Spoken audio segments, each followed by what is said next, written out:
Good morning, good morning, good morning, my brothers and sisters. Good morning, and welcome back to another Good Morning Grief Devotion. It's your boy, Pastor Corey Allen Duncan Sr. We in this thing, grateful and thankful for this day, for this wonderful opportunity the Lord has afforded us to gather together in this virtual space and place on today to start our day off in the power and in the presence of the Lord. This is indeed the day that the Lord has made. He has commanded us to rejoice and to be glad in it. We are so very grateful and glad about it.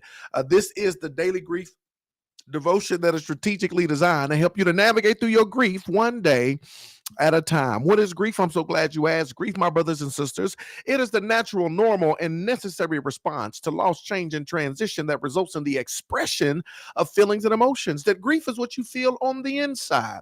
Mourning is how you reveal it on the outside. Therefore, we don't suppress it, but we express it. We don't ignore it, but we explore it. We don't conceal it, but we reveal it. We don't lock it up. We let it out. That's why we shout good morning, because morning is indeed a good thing.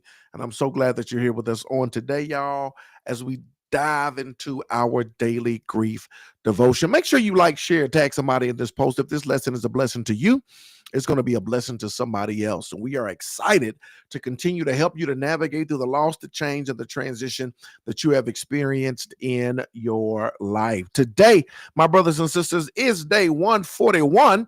We're going to have a little fun. We're going to talk about complicated grief. We're going to talk about complicated grief. And I know you're saying, well, wait, Pastor Duncan, ain't all grief complicated, right? Ain't it all complicated? You can say, yeah, but complicated grief is a form of grief that I want to deal with. There are so many different forms of grief, right? And we've done workshops on this before. We've gone in detail to talk about the different types of grief that people experience, that people go through. And we'll talk about, maybe we'll just do 2 or 3 weeks just focusing on the different kind. But today I want to focus on this one in particular. Is called complicated grief. Let's talk about it. Psalm 147:3, he heals the brokenhearted and binds up all their wounds. I'm so glad that our Lord does this for each and every one of us, and he can help us in the area of our complicated grief as well. Some grief, here it is, lingers longer, that it doesn't ease with time. It doesn't follow the stages. It feels tangled, overwhelming, and deeply unsettling. This is known as complicated grief, a form of grief that is prolonged, intense, and often intertwined with unresolved trauma, guilt, or unanswered questions. Now, understand this, because we always talk about grief and we talk about there is no time limit of grief, and that it takes as long as it takes. We talk about the difference of grief and mourning. Grief is what you feel, mourning is what you reveal. And so I want you to understand the power of not just grieving, but mourning, going through that process, right? Mourning, going through the process of expressing outwardly what you're feeling inwardly, going through the process, not just feeling, but revealing. That's what leads to healing.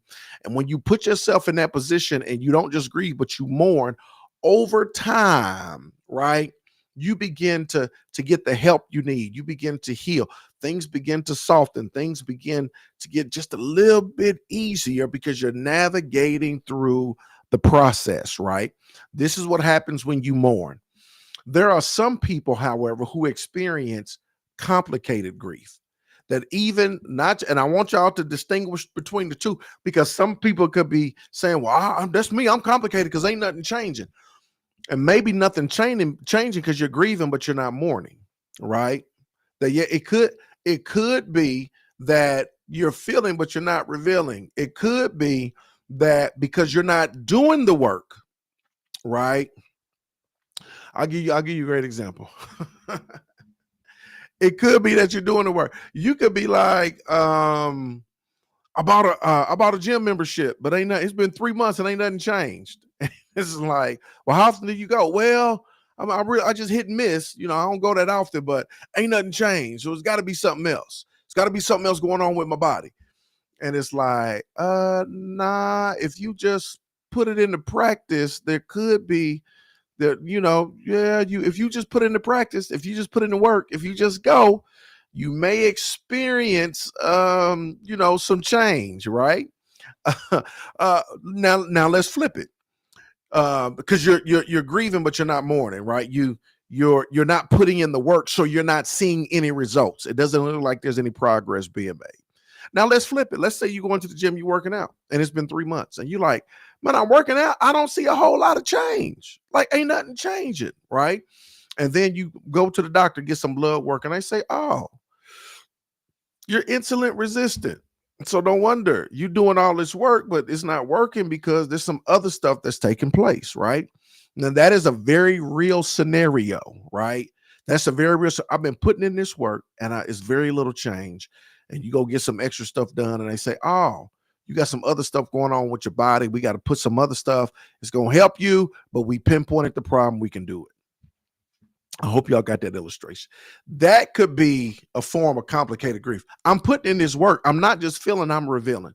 I'm going through the process. I'm doing everything that I can, but I'm still inside of this place. Like I'm in this place. I'm in this place. It's intense. It's unsettling. It's overwhelming. Everything is tangled. I'm going through the state. I'm doing all this work, but I still, man, right? You may be at a place or in a position to where you may be experiencing some complicated grief. I had to say all of that to lay that out because I want you to understand the dynamic of what we're dealing with. Grief is what you feel, mourning is how you reveal, right? So a lot of times people grieve, but they don't mourn. So you got to mourn. You got to go through the process. When you go through the process, that release brings about relief. However, if you're going through that process and that relief is not bringing about relief, right, you may be experiencing complicated grief. Does that make sense? I hope it does. Here it is, second paragraph. Maybe the loss was sudden. Maybe it was traumatic. Maybe the relationship was strained, unfinished, or marked by pain. Maybe the person was your entire world, and now everything feels meaningless without them. Complicated grief can feel like getting stuck in a storm with no way out. Crying one minute, numb the next minute, replaying memories that refuse to settle. It's not just sadness, it's sorrow with no clear path forward, right? Not just sadness, sorrow, no clear path forward. What do I do? But even here, especially here, God sees you. He understands grief that doesn't follow a schedule. He knows what it means to carry heartbreak, confusion, and questions that don't have easy answers. He is patient with your pain and faithful in your unraveling. You may need more than prayer. You may need some counseling, support groups, trauma informed care. That doesn't mean you lack faith. It means you're brave enough to heal deeply. I told you this before, and I'm excited. As soon as I get off here, I'm going to work on this stuff. When it comes to grief, y'all, I tell you, this is my motto. It's gonna be. I'm unrolling it. This is what my dissertation is about. But it takes all of that. My thing is, when it comes to grief, we got to go upward, we got to go inward, we got to go outward, and we got to go forward. Right? UIOF. We got to go upward. There's a spiritual component, right?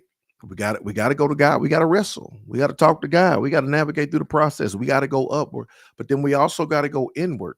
We got to go inward. That's the emotional, the mental. We got to feel what we feel. We got to feel. We got to explore all of that stuff, the pain, the trauma.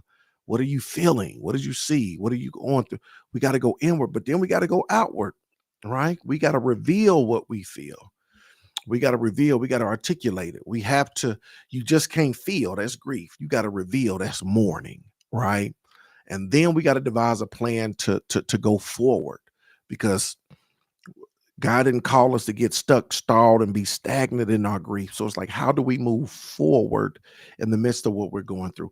It takes a combination of all of those things to really navigate through this thing called grief, right? And if you're complicated, if you're stuck, if that's where you are, right, go upward. Don't stop going upward, but we also got to go inward, right? And you also got to go outward. And these things are what help you to be able to go forward, right? So here's some practical application for you. If your grief feels complicated, don't carry it alone. Reach out for help, a therapist, a grief counselor, a trusted spiritual leader, right? Don't go at it alone. Don't suffer in silence. Do not go at it alone. Sometimes we get stuck. We're trying to do it by ourselves when God has equipped us and given us people, a village, a community. He has equipped people with tools and techniques and tips and takeaways, things that can help you get unstuck, right? So that you can navigate through this process. Pray, God, I don't even know where to begin, but help me to start healing. What's too deep for words? Even in the most complicated grief, he is still the God of comfort, restoration, and hope. Today, my brothers and sisters, is day 141.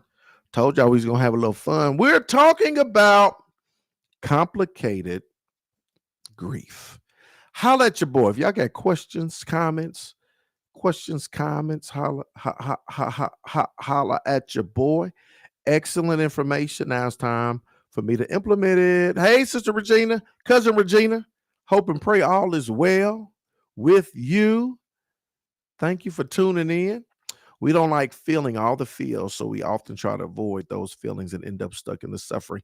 You are 1,000% correct, Natasha. We don't like feeling all of those feels because it's painful, right? And so this is, I forgot the method. I forgot the theory. I done read 1,000 theories.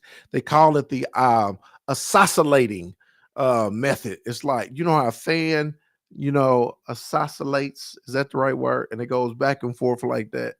That's the way it is with grief because it can be painful. So it's like we got to dive into it. You got to deal with it, right? Just for a little while, but then we got to shift and jump out of it, right?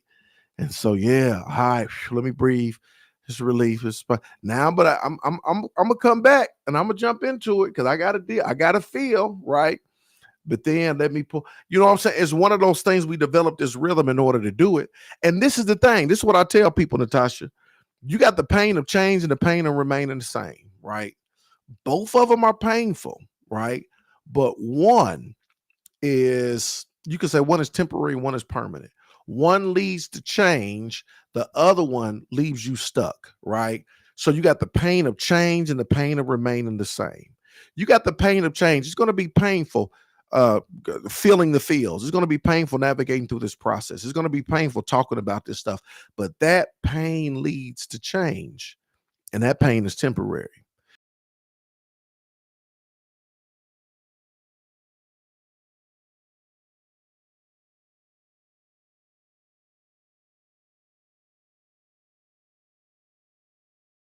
Way.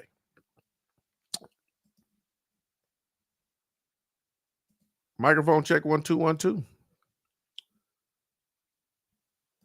Microphone check. So that will never go away, right? That pain never goes away.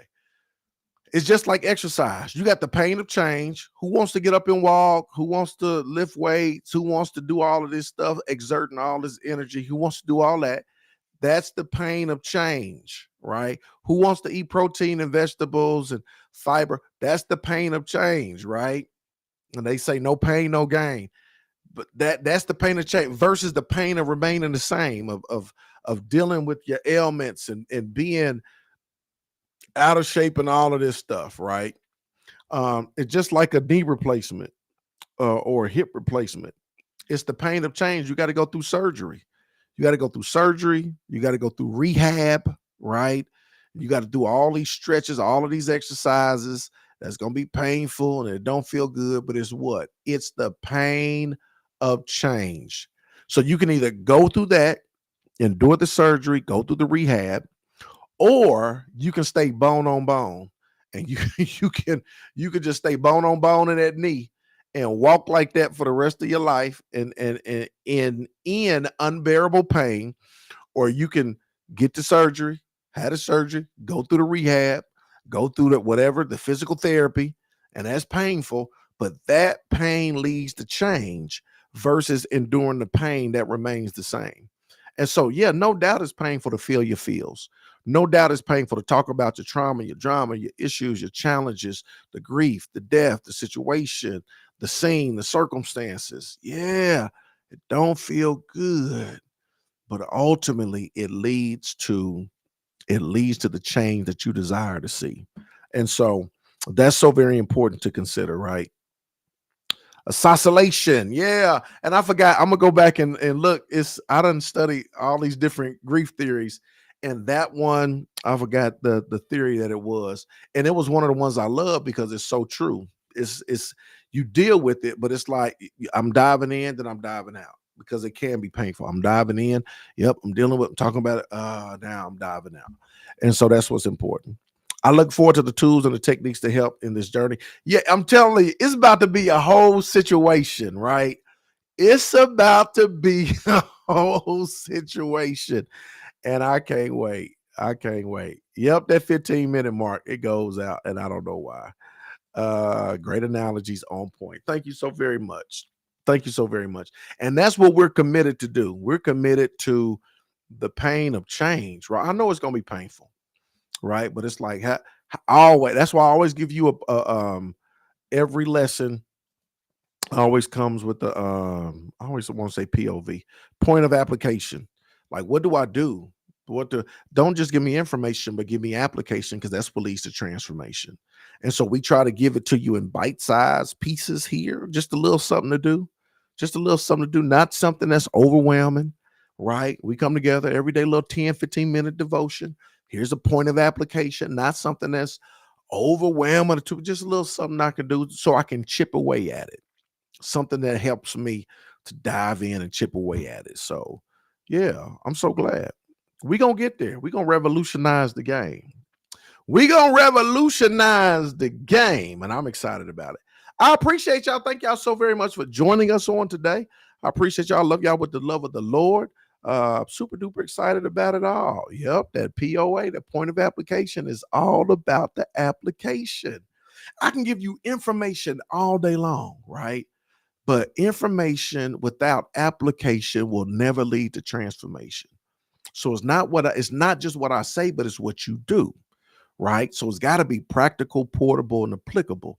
And when you take the information and you apply it, voila, right? Oh, transformation. It's working. And so that's what's important. Man, I appreciate y'all. I love y'all. I'm gonna see y'all tomorrow, same time, same place, for another Good Morning Grief Devotion. Let's go.